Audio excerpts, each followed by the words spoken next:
You are now listening to the I Do podcast with your host, Mitch. Episode 9, Back in Vegas.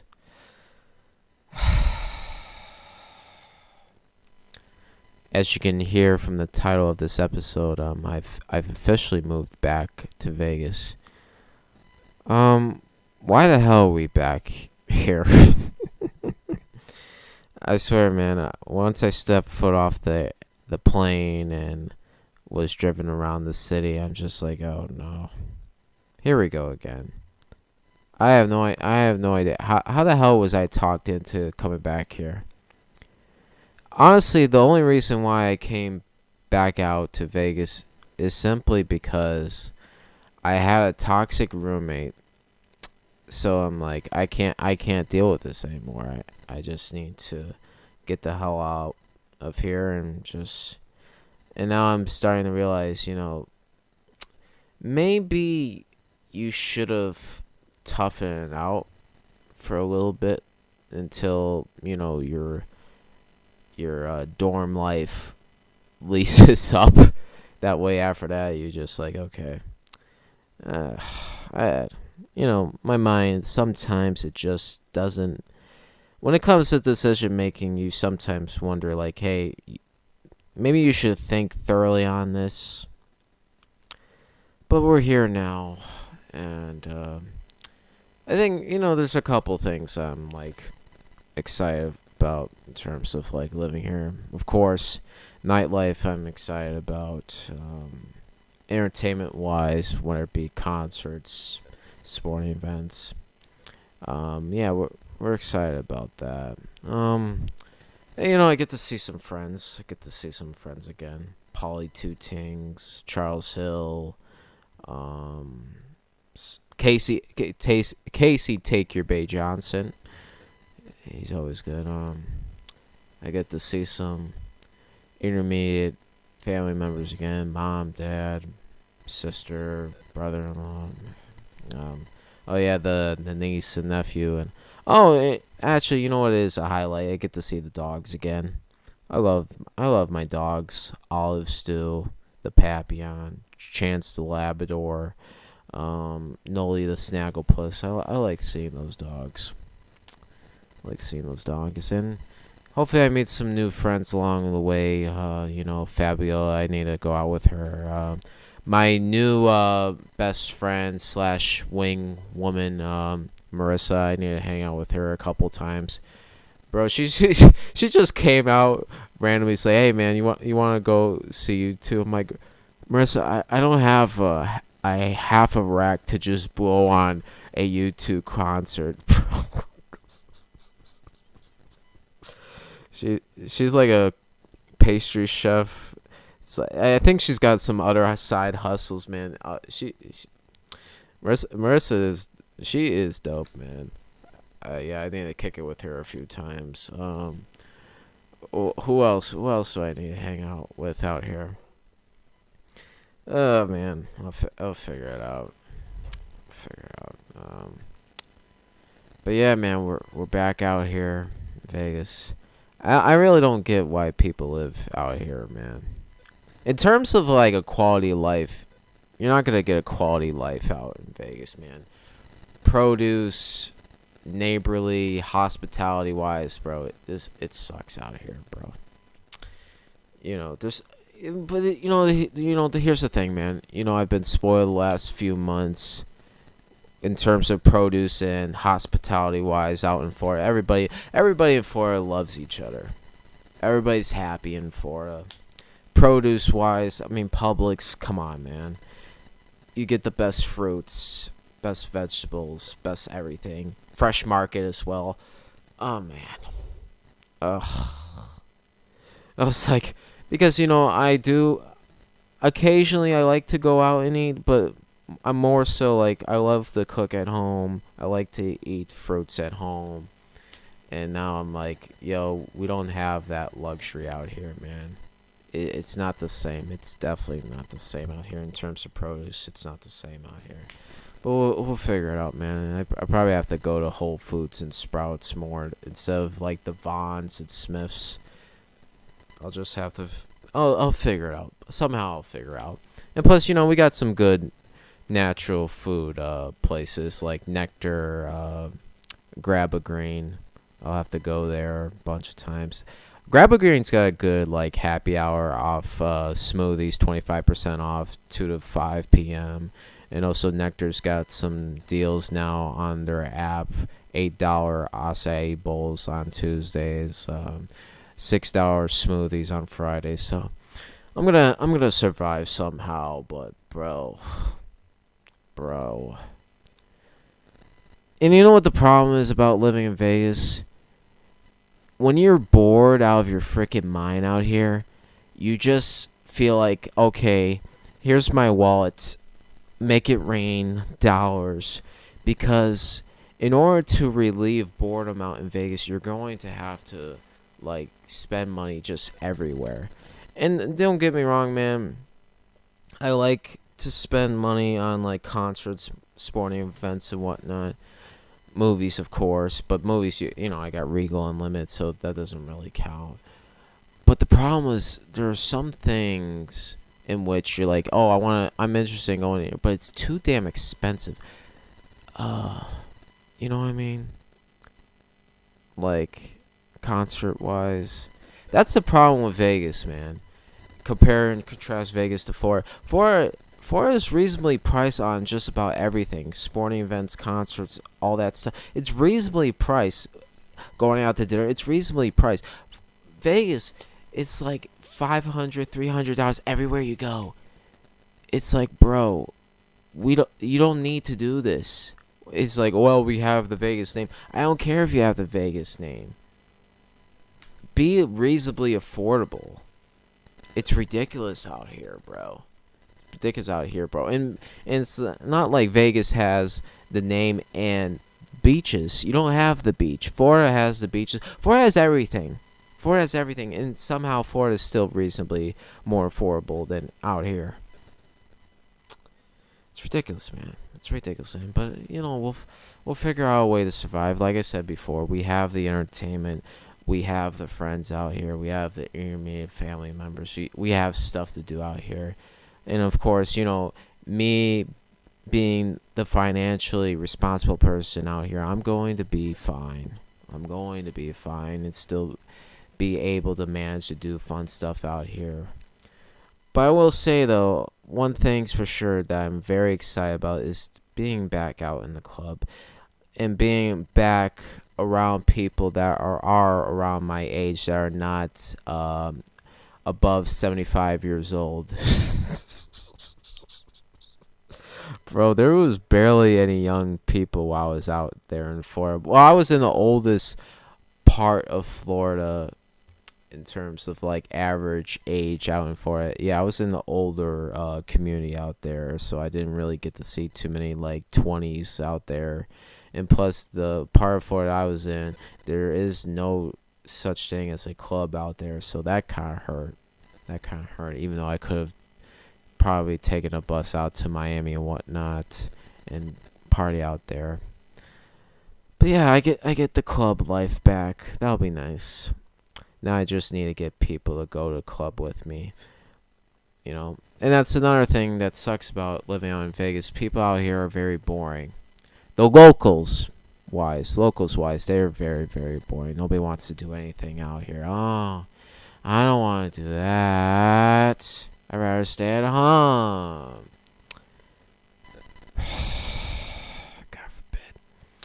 We'll figure out. We're going to have a good time. I got a couple concerts coming on the way. I got a couple sporting events coming on the way. I'm going to New Orleans in November. So, we're going to be fine. You know what I'm going to do? I'm going to do what I'm going to do. And you know what? Let's get to the show, shall we? Yes, sir.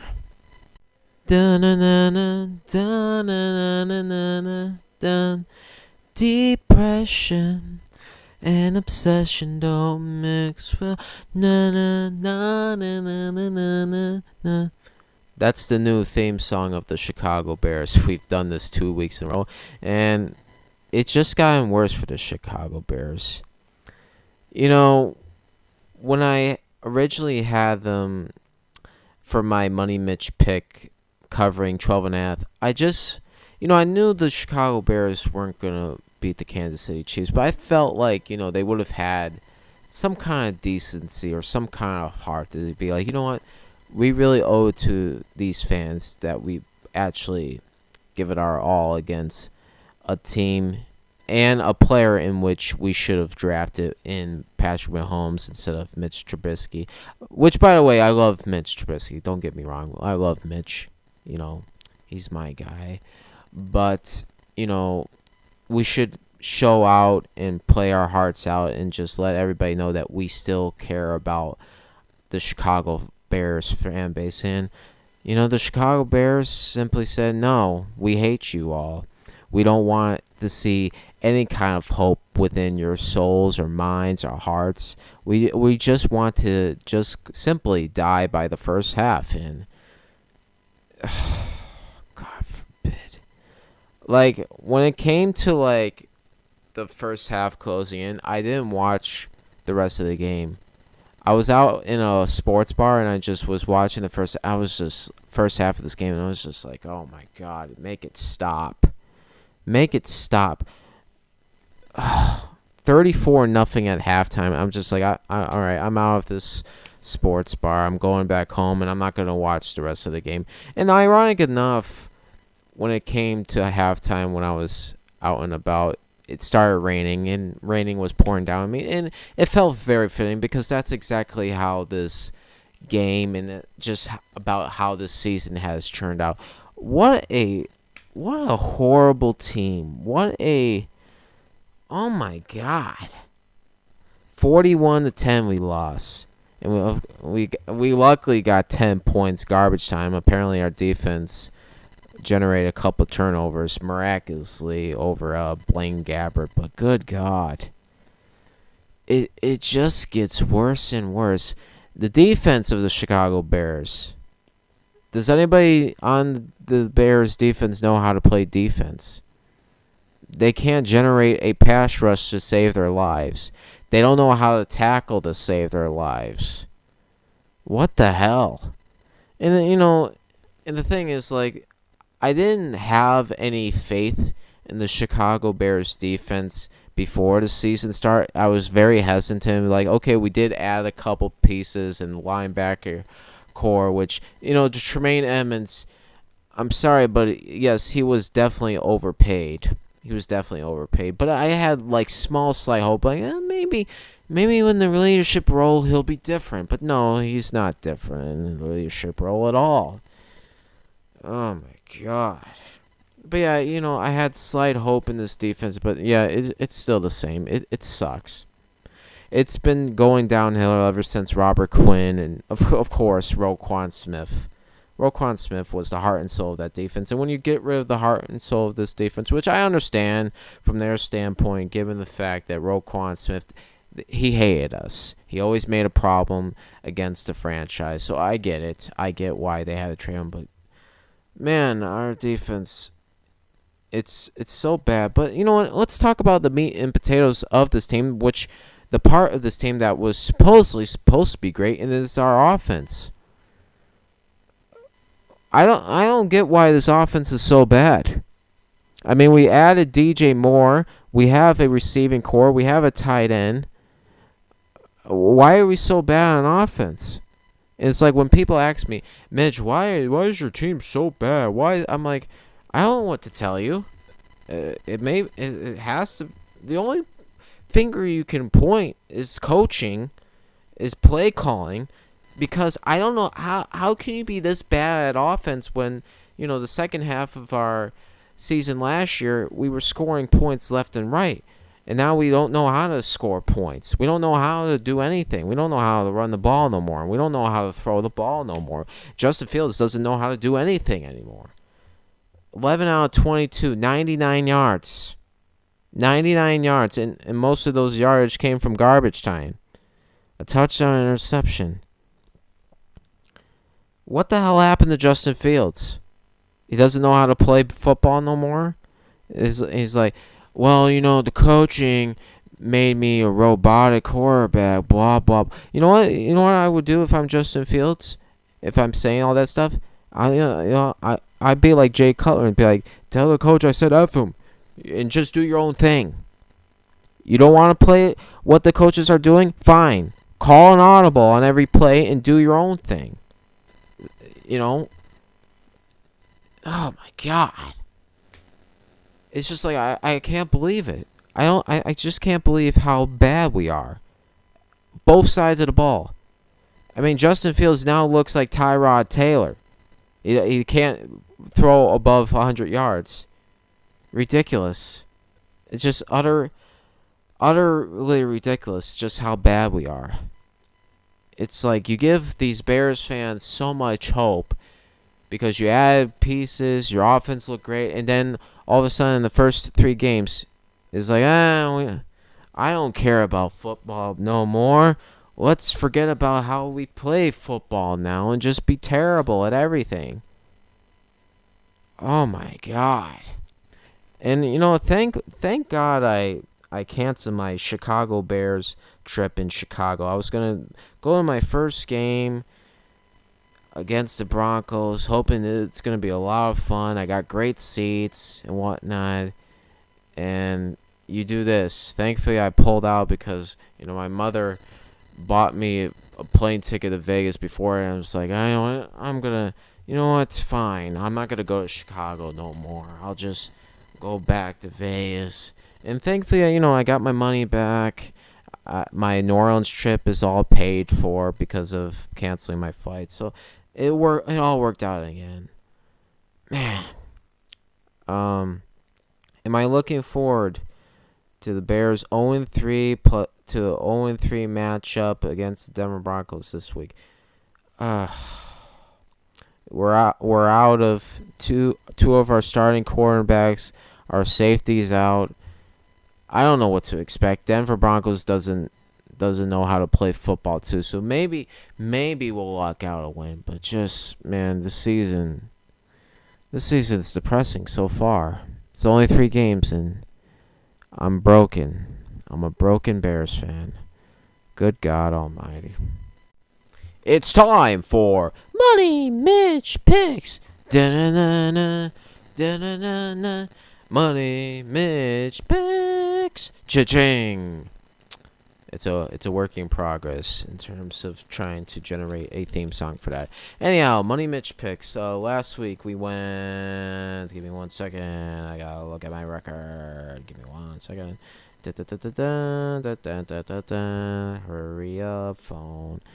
2-2. Oh, good. I had an okay week. Good. 500. It's time for week 4 NFL Money Mitch Picks. Let's go ahead and talk about them. For starters, Pittsburgh Steelers are on the road against the Houston Texans, and the Steelers are giving 3 points to the Houston Texans.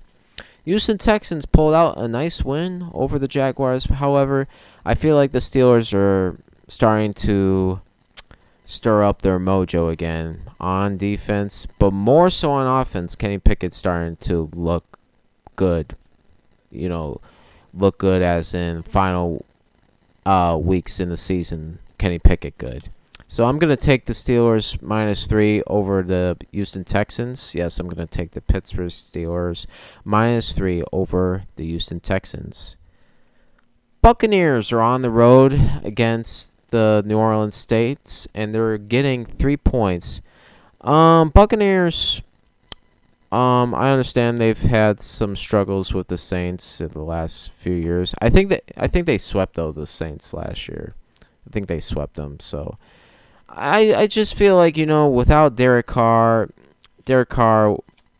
kind of lost the New Orleans Saints mojo. So I'm taking the Tampa Bay Buccaneers +3 over the New Orleans Saints. Yes, I'm taking the Tampa Bay Buccaneers +3 over the New Orleans Saints. We got the Washington Commanders on the road against the Philadelphia Eagles, and the Eagles are giving the Commanders 9.5. It's a division rivalry. Eagles, they've looked good, but they haven't looked great.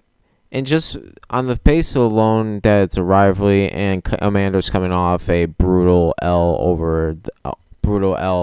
against the Bills last week. I'm taking the Commanders plus 9.5 over the Philadelphia Eagles. Yes, I'm taking the Washington Commanders plus 9.5 over the Philadelphia Eagles. We got the Cincinnati Bengals on the road against the Titans, and the Titans are getting 2.5 points.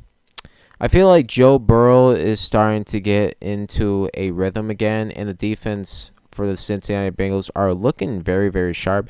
And Titans have not looked good at all. Their offense is pitiful. Tannehill has been pitiful.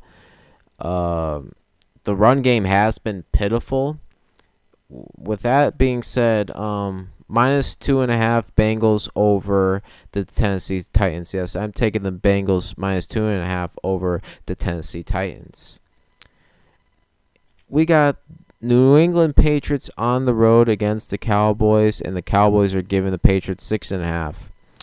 The Patriots have been in close games all year long, whether it be close game against the Eagles, close game against the Dolphins, and they won over the Jets. I just feel like, Mac Jones, he's doing things. He may not be doing great things, but he's doing things. And with that being said, I'm taking the Patriots plus 6.5 over the Dallas Cowboys. Yes, I'm taking the New England Patriots plus 6.5 over the Cowboys. Sunday night, the Chiefs on the road against the Jets, and the Chiefs are giving the Jets plus 9. I understand the Jets have not been looking too good the last 2 weeks, especially my boy Zach Wilson throwing bombs, banging moms is not going off. However, I feel like, Chiefs coming off a blowout win. I feel like the Jets are going to play with some heart and some effort this week at home. So I'm taking the Jets plus 9 over the Kansas City Chiefs. Yes, I'm taking the Jets at home plus 9 over the Kansas City Chiefs. And finally, the Miami Dolphins are on the road against the Buffalo Bills, and the Bills are giving the Miami Dolphins plus 3. I don't know, man. This is a very, very tough game, but if we're taking a flip of a coin, for whatever reason, I feel like Mike McDaniel's going to say, you know what? I'm going to show them. I'm going to show them all. And that's why I'm taking the Miami Dolphins plus 3 over the Buffalo Bills. Yes, I am taking the Miami Dolphins plus 3 over the Buffalo Bills. Florida Pride, Miami Marlins just clinched the postseason. Let's keep the Miami Tide going strong. It's been a while, but yes, we're going to talk about some movies tonight. Hell yeah. Let's talk about Dumb Money. Dumb Money tells a true story about an up-and-coming YouTuber by the name of Roaring Kitty, whom strongly claims GameStop is the most slept-on stock in the stock market, a company in which has digressed over the years due to games going on to be purchased digitally and such. However, Roaring Kitty insists people should invest due to a short squeeze that will eventually have the little guys in the stock market overtaking the big guys up in the Wall Street. I'm not really a stock market guy at all, despite being into numbers and all. Always found the stock market to be a boring way to gamble, while there is complications that go along with it all, where in sports, betting, and even slot machines, it's pretty straightforward. But then again, slot machines, you have no idea what the hell is going on either, too, so that's not a good argument at all. Anyhow, Dumb Money felt like a tad upgrade over Air. The underdog story in this film was a bit more interesting, where the stakes are a bit higher, considering people's life savings, college debt, overcoming their debt, and mortgages are on the line if the stock doesn't blow up. Thoroughly interesting film, some fairly executed comedic sequences. I also found myself being frustrated at people's financial decision making done in this film to be a highlight, as well as you're consistently wanting people to sell the stock so they can leave with a profit. That's the type of gambler I am. I like leaving out with a profit no matter how big or small the profit is. Some complaints deal with some characters aren't fully developed, where you get a sense of why we should care about them in the first place. Especially the college gals, which I found them quite honestly annoying as hell and irresponsible as well. The thing that was odd about this film is the overusage of the woman's private part. I feel it aligns with Roaring Kitty. However, Roaring Kitty has never said that woman's private part once at all in this entire film, so it felt like the film wanted to showcase the annoying, crude college girl we're so used to seeing in today's world. Unfortunately, it was just very like annoying, especially It was actually no, it wasn't. It was annoying, but it was more so obnoxious, especially when they literally played "WAP" by Cardi B and Megan Thee Stallion from start to finish. I'm like, bro, I don't want to hear this song. It's such a terrible song, bro. It's not like, and then the thing is, like, people will be telling me it's a terrible song because you don't want to hear stuff about, you don't like swear words and whatnot. No, it's not that. It's just, it's disgusting, bro. When I hear music, I don't want to hear that crap. Keep that in the DMs. It's so weird just hearing men or women just screaming out those lyrics out and about in public. I'm off track here, but yeah, don't listen to WAP. Don't sing out WAP lyrics. Anyhow, overall, this was a pretty damn good film. I give it a B+, and I highly recommend checking this film out. It's really damn good. Next up, Paw Patrol, the mighty movie. Oh my god, everybody's like, you really watched Paw Patrol too?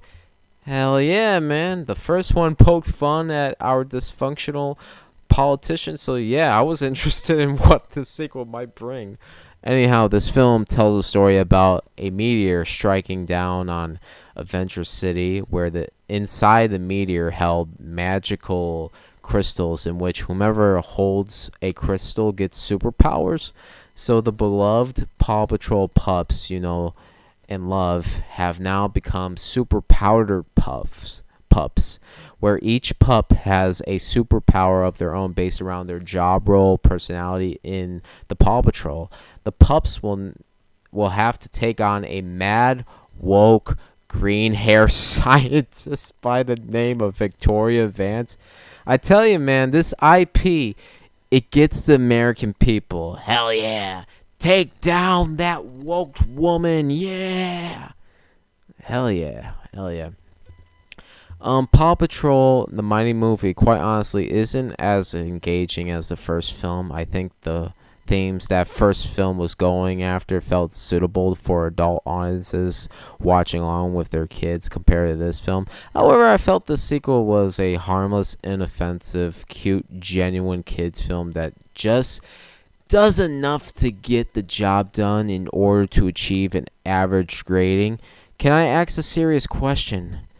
What's up with these depressing backstories on these animal characters in movies lately? You got Rocket the Raccoon from Guardians of the Galaxy 3 with his severely depressing backstory, and now you got Sky the very small pup and her sad backstory. Man, animals are getting no love these days. Makes me sick. Overall, I give Paw Patrol the mighty movie a C+.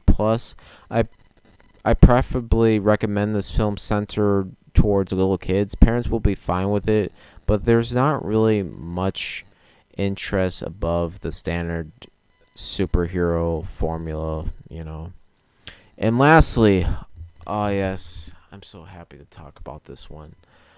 Stop Making Sense is a 1984 concert film centered around the band Talking Heads, led by lead singer David Byrne. A24 has helped restore this film almost 30 years after release for viewers to experience this groundbreaking concert film. Man, I do love Talking Heads. First time I thoroughly discovered them is while watching Lars and the Real Girl. There's a scene where Lars is at a party and This Must Be the Place is playing in the background. My mind was like, what is this song?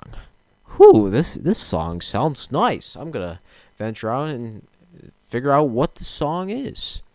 Been hooked on that song ever since that day. A fantastic song. I absolutely love This Must Be the Place. Oh my god, it's such an awesome, timeless song, man. It's awesome. I watched the David Byrne, the lead singer of Talking Heads concert film American Utopia, directed by Spike Lee back in 2020. Solid concert film. Thoroughly enjoy the music and performance. So I'm well aware of David Byrne being quite an entertainment spectacle. I'm so glad I got to experience this in IMAX before it left IMAX, because holy crap, this has got to be the greatest concert film I've ever experienced, hands down. Concert films are hard to achieve a grading above a B. There's nothing much to them than just watching a concert at home, and that's not how concerts should be experienced at all. But it's just as good as watching a concert at home than it is being there and spending a lot of money. Man, shut your lame ass up, man. No, it's not. Shut your lame ass up.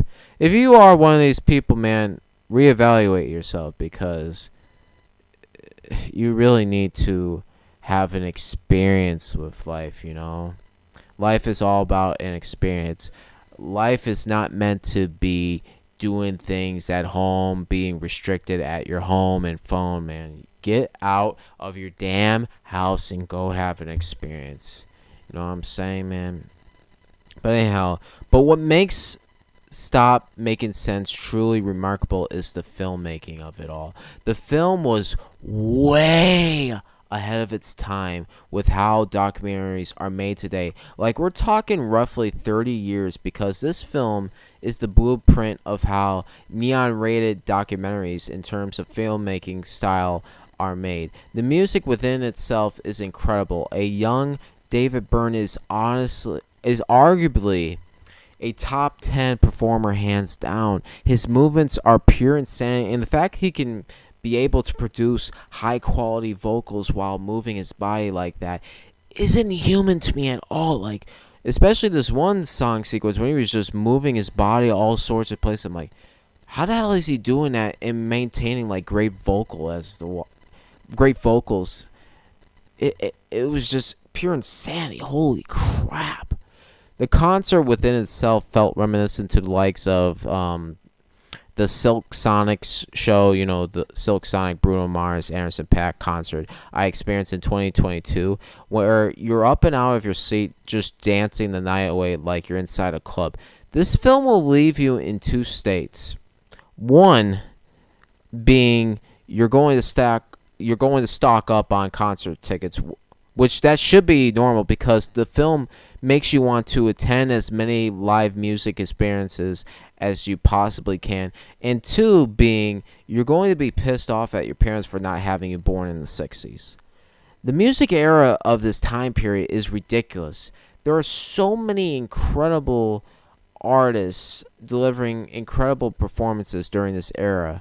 I'm jealous of those that got to experience a Talking Heads show. Like, good lord, it just looks like an amazing concert experience. Good lord. Oh, and I also made a mistake. A24 helped restore this film almost about 40 years after release. My bad on that one. But yeah, I'm just jealous of all you guys that got to experience a Talking Heads concert, man. Like, why was I born in the 90s?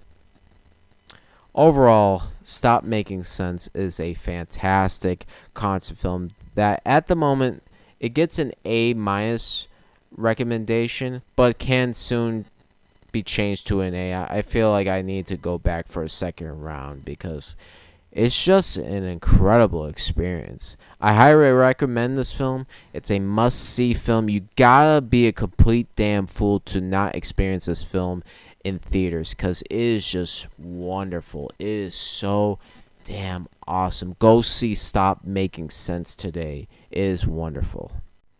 Oh my god, we're gonna transition into talking about music. Finally, a complete show. Yeah, the sports segment could have been a little longer, but we'll try to get that up there this upcoming week. Anyhow, speaking of Stop Making Sense, let's talk about Lil Yachty for a little bit. Yes, Lil Yachty just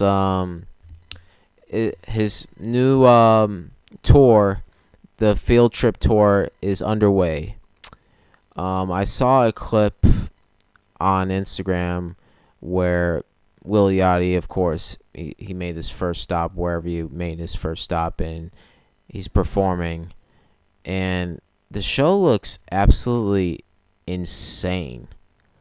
Like, it is that crazy, like, mosh pit kind of crowd like experience, and I'm just like, oh boy, what the hell am I getting myself into?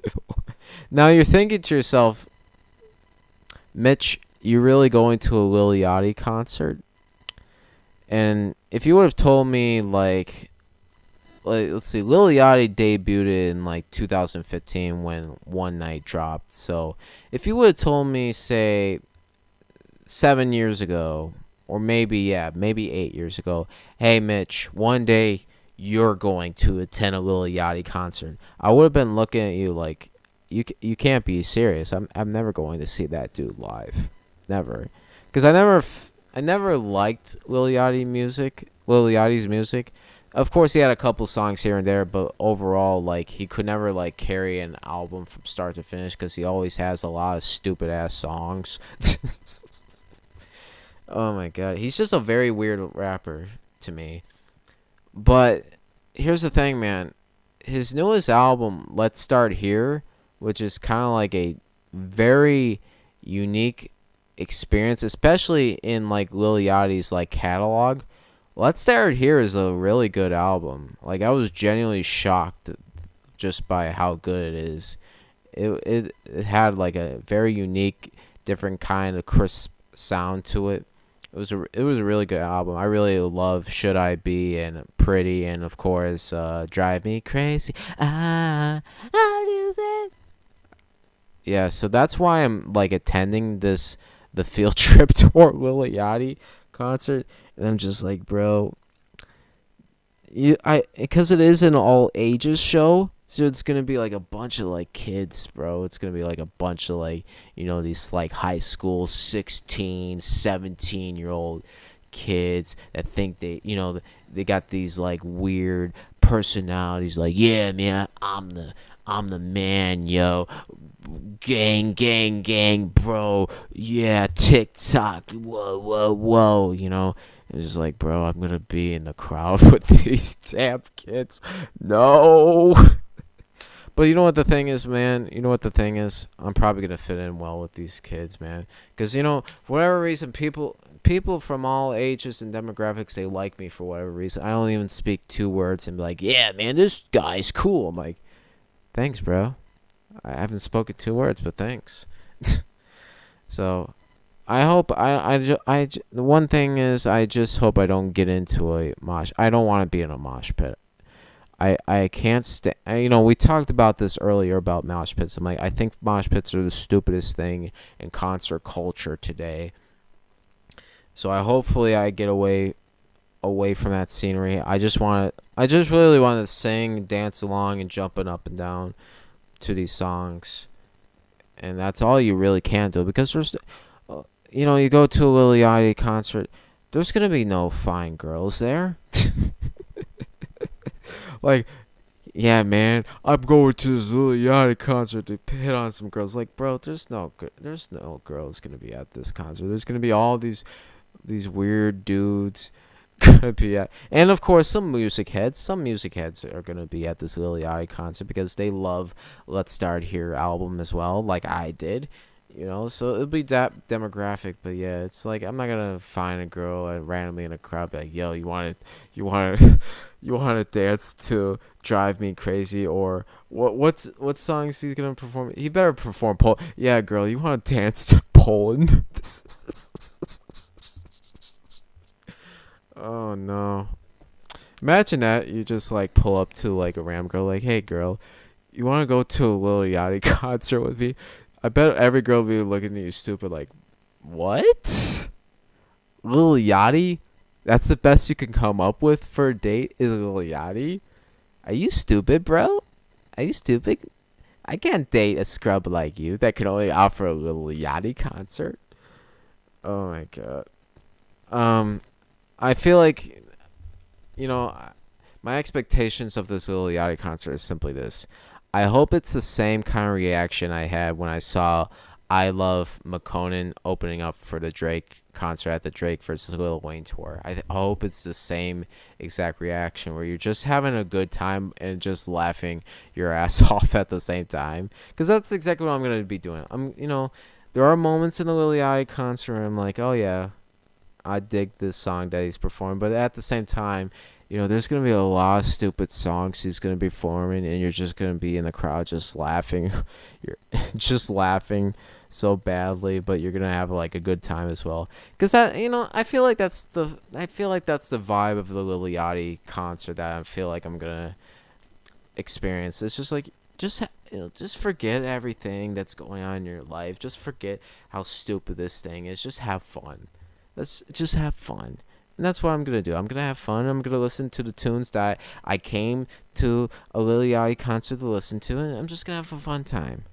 So, I can't wait for that. I can't wait for that night. That'll be fun. All right, let's critique music for a little bit. Slime You Out, Drake featuring SZA.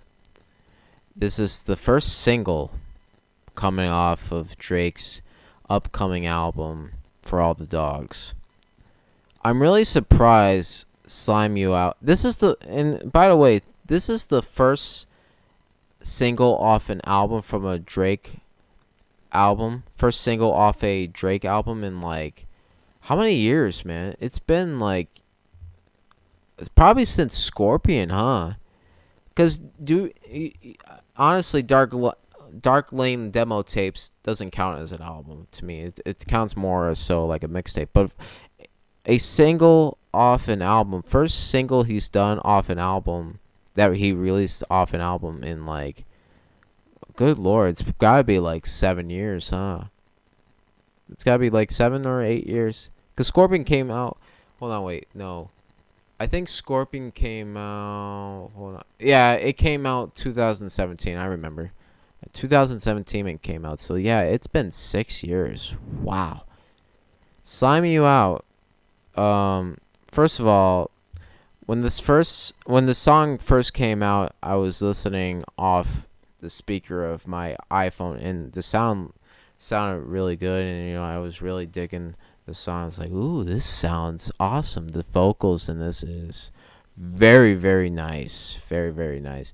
And then I listened to the song with earphones in, and I'm just like, okay, the vocals and sound is your typical Drake song. Like you know what you're getting from a Drake. You know what you're getting from Drake. Sound is gonna be top notch. Vocals are gonna be top notch. If he's singing, vocals are gonna be top notch. However, lyric wise, it's just a very odd song, and it's a very odd single to come out with, because it's just like lyric wise, it's just very. I don't care for the lyrics at all. It's very weird. Like, I think the first verse of Drake is kind of a mixed bag. I think the first verse off Slime You Out is the best verse of this entire song to me. SZA's part is fine, and then the third verse, I thought the third verse was very weak. It was a very weak. Everybody's like tripping out. I was like, oh, he's rapping bars of all the months of the calendar. Whoop-de-doo. And it's just like, bro, are you listening to the lyrics of this song and the vocals of this song? it's very like it felt like Drake didn't care in that third verse. Like, yeah, January you used to do that. February you used to be my girl. Then July I found out you lied. Damn.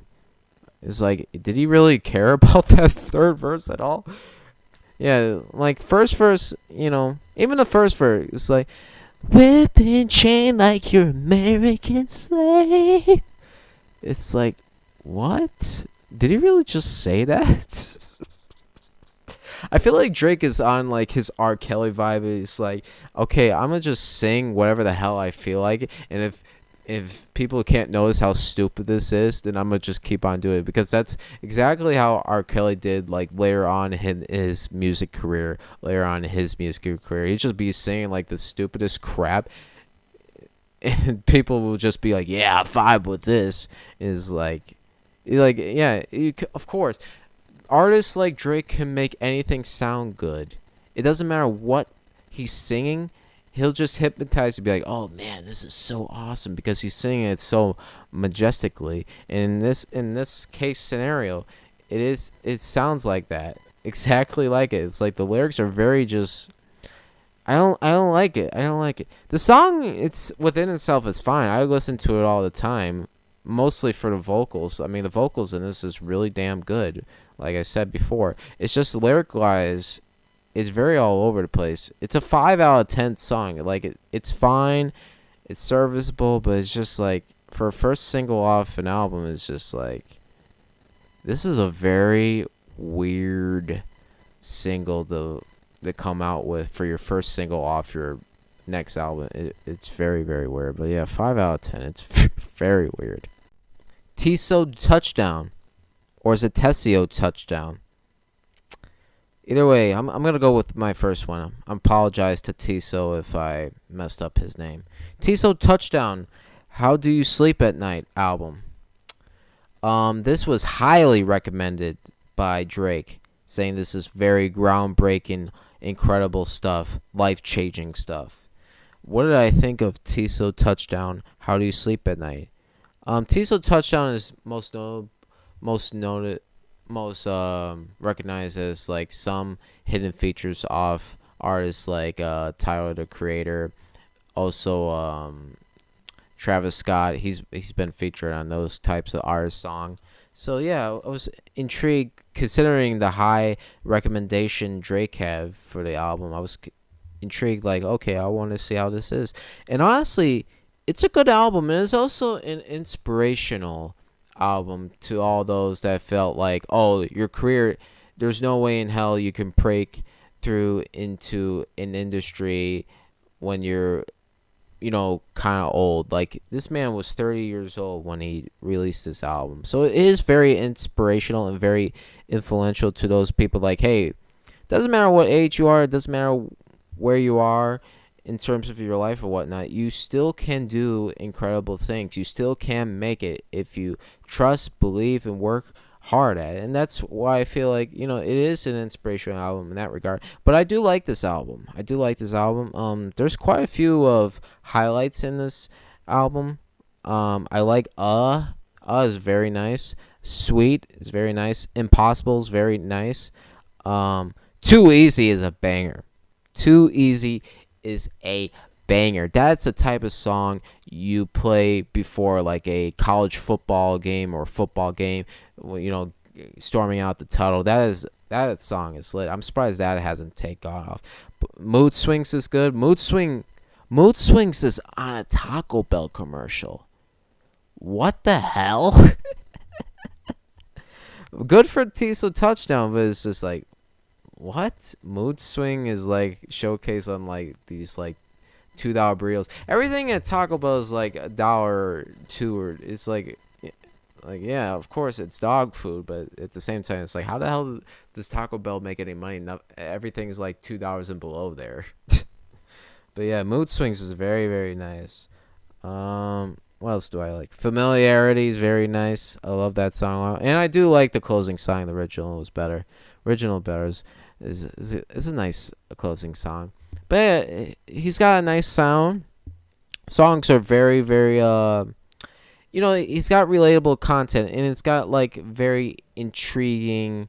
He's got an intriguing style. It kind of feels reminiscent to like Pee Wee Herman in a way. Some of these songs, like the uniqueness sound very different, very different. I like this album.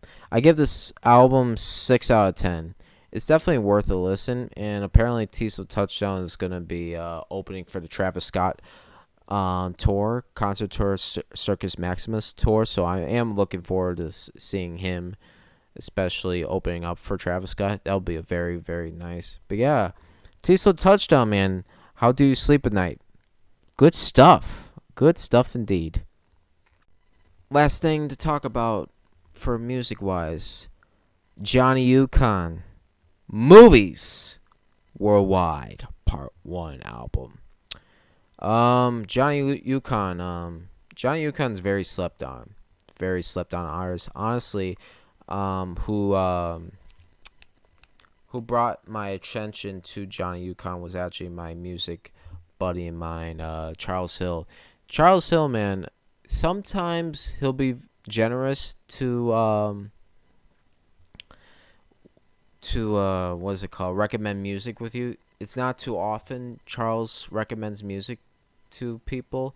Sometimes he plays mind games. Like, there's this one time on his Snapchat, he's playing a song, and it's like, hey, man, what's that song? And he'll be like, you'll have to find out yourself. I'm like, bro, just give me the damn song title. It's like, for other artists, too, it's like, bro, enough with keeping it a secret. Just recommend it. I need stuff to listen to. It's like he really he does play mind games with you. Like, for any type of music he's listening to on his Snapchat or Instagram, I literally have to like listen in closely to the lyrics, type them in on Google, search it, and then I have to figure out myself. That's how I figure out Walls. That's how I figure out just like other artists that he gatekeeps from people. It's aggravating. It's like, bro, share your music intelligence with the rest of the world, Charles. Don't gatekeep this. But yeah, Charles Hill put me on to Johnny Yukon, and man, Johnny Yukon he's a fun artist. First song I listened to him was Moment. Moment's very very catchy, very groovy. Damn it, get your gun. Can I get a body? Can I ask why did H&M block out like majority of the lyrics to this song? I don't get it. Like, it's cool that Johnny Yukon is being played at an H&M store, but play the song out. Stop blocking lyrics off this song. It's ridiculous. Anyhow, Johnny Yukon's album Movies Worldwide Part 1. I really enjoy this album. It's a really good. You know what it is, man? It's a straightforward good music album. Like, it's just straightforward. It's not going to deliver some hard-hitting metaphorical messaging. It's just straightforward, good, groovy music. It's really good, groovy music that it brings you back to an era of music like in the 70s or 80s where, it's feel good, straightforward, really good music. Damn it. Yeah, there's a lot of songs I like on here. Whispers, Give You My Love is really, really nice. Moment, of course. Psycho Lovers, lovely. Whatever you want. There's just a lot of bangers on this. It's just a very groovy style album. It's songs that it's just gonna make you feel good. It's gonna make you dance. It's gonna make you be like, man, I wish I was back in this. I wish I was living in this era, man. Where people just were carefree, loving to dance, loving to have fun, feeling open to love each other. I love this type of era of music, and that's what Johnny Yukon is. Johnny Yukon's very slept on. This album is very slept on. I see the Spotify numbers. I see his follower count on Twitter and Instagram. man, this guy doesn't get enough love, and you all should really give him some love and listen to Johnny Yukon Movies Worldwide Part 1. I highly recommend this album. 7 out of 10 album. It's a really good album. It's just very groovy, straightforward, good music. You don't have to worry about, oh, am I gonna hear some political messaging, or am I gonna listen to some vulgar swear words all the time, and hearing about women's private parts over and over again. No, it's nothing like that. It's just straightforward, good music. It's just straightforward, good, groovy music. That's all Johnny Yukon's Movies Worldwide Part 1 is. Check that album out. It's really damn good. Wow, oh man. Wow, oh man. We did it. We finally got a complete episode where we talk about all the things I like to talk about. Hell yeah. Let's close this out. Let's close this episode out. Shouts out October babies. Shouts out all my October babies. We here, man. We're finally in October. Good Lord. Man, the year has flown by, and man, I honestly, this 2023 year, man, this is shaping up to be my best year in my entire life so far, in terms of like doing things, accomplishing things, just like damn, we're really doing something right now. But honestly, man, shouts out all my October babies, man, myself, Layla, Taryn. Can I ask Taryn, how the hell are you not married yet? I have no idea why Taryn Reyes is not married yet. It's ridiculous that she's not married. She's a dime piece, educated, smart, business attire. Somebody cuff Taryn, man. Somebody cuff her, man. Layla, Mariana. Mariana. So October baby. Love of my life. Erica's October baby. Man, a lot of dope October babies. Drake is an October baby. Hell yeah, bro. We October tangs. We October mans. Need to stick together. Hell yeah. It's dope to be born in October. It is dope to be born in October because, Oh, it shouts out the Zier brothers. The Zier brothers are October babies. Hell yeah. It's dope to be born in October because, it's the start of fall. It's Halloween season.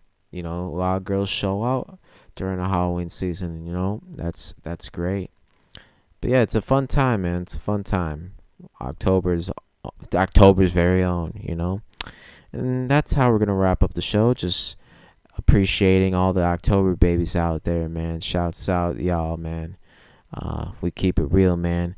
And you know what I'm going to do? I'm going to have a great rest of my week, and I'm going to have a great birthday, which is in 4 days, baby. I'll see y'all on the flip side. Yatchty!